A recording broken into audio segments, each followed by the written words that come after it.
ভারতরত্ন, ভারতের রত্ন। আমাদের দেশের সর্বোচ্চ নাগরিক সম্মান হচ্ছে এই ভারতরত্ন। এই ভারতরত্ন এখনো পর্যন্ত মানে 1954 সালে ইনস্টিটিউট হওয়ার পর থেকে এখনো পর্যন্ত 50 জনকে এই ভারতরত্ন প্রদান করা হয়েছে।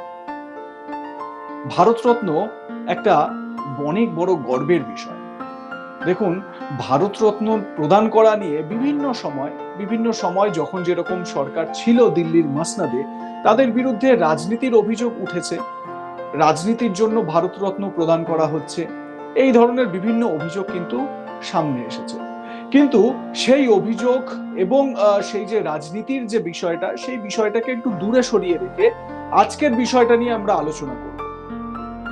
ভারতরত্ন পুরস্কার পেলেই কি সেই ব্যক্তি তার যে ট্যাক্সের যে অ্যামাউন্ট হয়, মানে আয়ের ওপর যে ট্যাক্স হয়, সেই ট্যাক্স পুরো ছাড় হয়ে যায়? এটা ব্যাপারটা কি? এটা কি সত্যি এরকম? আসলে দেখুন, আপনারা জানেন যে 2024 সালে বিহারের প্রাক্তন মুখ্যমন্ত্রী তথা সমাজবাদী পার্টির নেতা প্রয়াত কর্পূরী ঠাকুরকে ভারতরত্ন দেওয়ার কথা ঘোষণা করা হয়েছে। একই সঙ্গে বিজেপির বর্ষিয়ান নেতা এল.কে. আডবাণীকেও ভারতরত্ন প্রদান করা হবে। কর্পূরী ঠাকুরের ক্ষেত্রে অবশ্য এটি মরণোত্তর ভারতরত্ন প্রদান করা হবে। তো এই নিয়েও নাকি নানান রকম রাজনীতি রয়েছে। মোদী সরকার, কেন্দ্রের সরকার রাজনীতি করছে লোকসভা ভোটের আগে, এবং সেই বিষয়টিকে, এই ভারতরত্ন প্রদানকে কেন্দ্র করে রাজনীতি করে ভোটে নাকি তার ফায়দা তুলতে চাইছে। তো এই বিষয় নিয়ে একটু রিসার্চ করতে গিয়ে আমার এই বিষয়গুলো নজরে আসলো যে সত্যি কি ভারতরত্ন পেলে ট্যাক্সে পুরোপুরি ছাড় হয়ে যায়, মানে কোনো টাকা কর দিতে হয় না? এটা কতটা কি সত্যি? আজকের ভিডিওয়ে এই বাস্তবতাটাই আপনাদের সামনে তুলে ধরার চেষ্টা করব। পুরো ভিডিওটি স্কিপ না করে শেষ পর্যন্ত দেখবেন।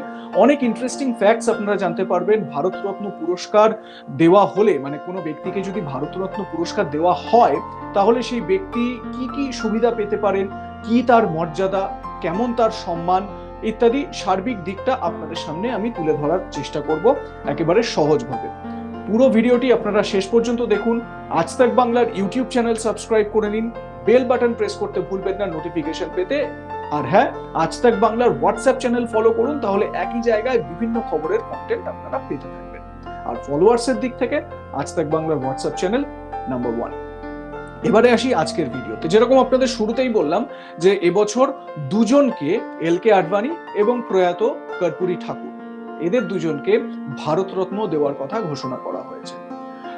বছরে 3 জন, মানে কোনো একটি বছরে 3 জনকে এই ভারতরত্ন প্রদান করা যায়, সর্বোচ্চ 3 জনকে ভারতরত্ন প্রদান করা যায়। আমি শুরুতেই বললাম ভারতরত্ন এমন একজন ব্যক্তিকে এই ভারতরত্ন প্রদান করা হয় যিনি ভারতের রত্ন বলে বিবেচনা করা হয়।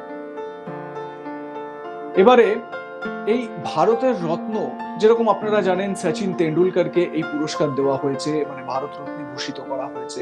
এছাড়াও আরো অনেক ব্যক্তি রয়েছেন যাদেরকে ভারতরত্নে ভূষিত করা হয় বা হয়েছিল। আপনারা জানেন যে প্রয়াত প্রাক্তন প্রধানমন্ত্রী লাল বাহাদুর শাস্ত্রী, তাকে এই ভারতরত্নে ভূষিত করা হয়েছিল। মরণোত্তর ভারতরত্ন প্রদান করা হয়েছিল লাল বাহাদুর শাস্ত্রীকে। এছাড়াও আরো অনেক ব্যক্তি রয়েছেন যাদেরকে এই ভারতরত্ন প্রদান করা হয়েছে এখনো পর্যন্ত। তো আমি যখন লাল বাহাদুর শাস্ত্রীর কথাটা তুললামই, তখন আপনাদের জানিয়ে রাখবো যে কয়েকদিন আগেই আমি একটি ভিডিও শেয়ার করেছিলাম যে তাসখান্দে ঠিক কি হয়েছিল, কি লাল বাহাদুর শাস্ত্রীর মৃত্যুর নেপথ্যে ছিল, এই বিষয়টা নিয়ে একটা ভিডিও আমি শেয়ার করেছি কয়েকদিন আগে। আপনারা চাইলে আই বাটনে গিয়ে সেটি ক্লিক করে দেখে নিতে পারেন, ডেসক্রিপশনে আমি লিংক দিয়ে দেবো, সেখান থেকেও আপনারা দেখে নিতে পারেন। এবারে আসি আজকের টপিকে। ভারতরত্ন যে ব্যক্তিকে প্রদান করা হয়, সেই ব্যক্তিকে ট্যাক্সে সব রকম ভাবে ছাড় দেওয়া হয়, এই কথাটি সর্বৈব মিথ্যা। আজ্ঞে হ্যাঁ, এই কথাটি সর্বৈব মিথ্যা। পুরস্কার মূল্যের ওপর ট্যাক্সে ছাড় দেওয়া হয়, ডাহা মিথ্যা।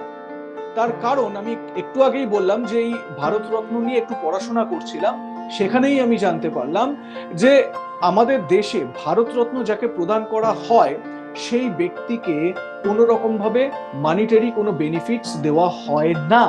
আগে হ্যাঁ, কোনো রকম ভাবে আর্থিক কোনো সুবিধা দেওয়া হয় না। ঠিকই শুনেছেন। অর্থাৎ এটা পরিষ্কার হলো, এই যে বিভিন্ন সাইটে আপনারা দেখতে পারবেন, বিভিন্ন জায়গায় কখনো না কখনো কোনো না কোনো আর্টিকেলে হয়তো পড়তেও পারেন যে ভারতরত্নের যে পুরস্কার দেওয়া হয় সেই পুরস্কার মূল্যের উপর নাকি কোনো ট্যাক্সই ধার্য করা হয়, যেটা একদমই সত্যি না। তবে বেশ কিছু সুবিধা দেওয়া হয় যারা এই ভারতরত্ন পান, এটা খুব সত্যি কথা। বেশ কিছু সুবিধা তাদেরকে প্রদান করা হয়ে থাকে। যেরকম সুবিধাগুলো হচ্ছে, এয়ার ইন্ডিয়া মানে বিমানে চড়বেন, বিমানে করে কোথাও যাতায়াত করবেন ওই ব্যক্তি, তো সেই ব্যক্তিকে বিমানে চড়ে যাতায়াতের জন্য তাদেরকে বিমানে কিছু ছাড় দেওয়া হয়, টিকিটে ছাড় দেওয়া হয়। রেলের যে টিকিট, বিমানের ফার্স্ট ক্লাসের টিকিট, সেই টিকিটে ছাড় দেওয়া হয় এবং বেশিরভাগ অ্যামাউন্টটাই নাকি ছাড় দেওয়া হয়। আবার কোনো কোনো ক্ষেত্রে ফ্রি টিকিটও দেওয়া হয়। রেলের ক্ষেত্রেও তাই। রেলে করে যদি কোথাও যাতায়াত করেন সেই ব্যক্তি, তাহলে তাকে রেলের টিকিটে ছাড় দেওয়া হয়, কোনো কোনো ক্ষেত্রে ফ্রিও দেওয়া হয়। এই সুবিধাটা আছে।